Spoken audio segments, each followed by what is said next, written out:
Minister Omerzel bi torej nam, navadnim državljanom, predpisal kar električna vozila. Pa poglejmo, kako se vozijo člani vlade. Niti eden izmed njih nima vozila na elektriko, šele na enem izmed ministrstv so najdli državnega sekretarja, ki ima hibridno vozilo. Lepo povprečje.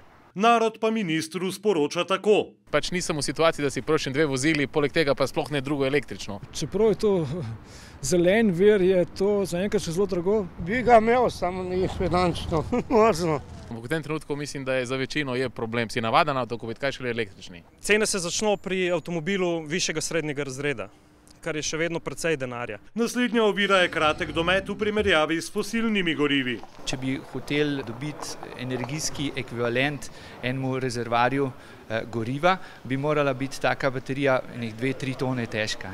Posledično pogosta je potreba po polnjenju. Več ko je standardov, več je težav. Sam sodelavec rekel, pejdi ziher, ta kabel je pravi, samo očitno ni bil. Ne bodi biti prvimi. Ne moreš biti, kako se temu reče, poskusni zajec.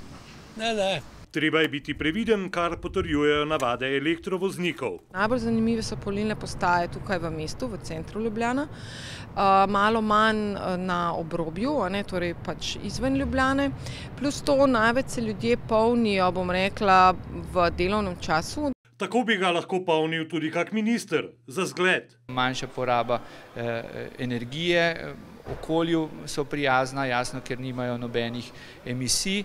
No, kljub temu, da se hibridna vozila na baterijo in na bencin dobro obnesejo v mestnem prometu ob konicah, ob nizkih hitrostih, pa pravi čas električnih avtomobilov še ni prišel. Omerzel gor ali dol.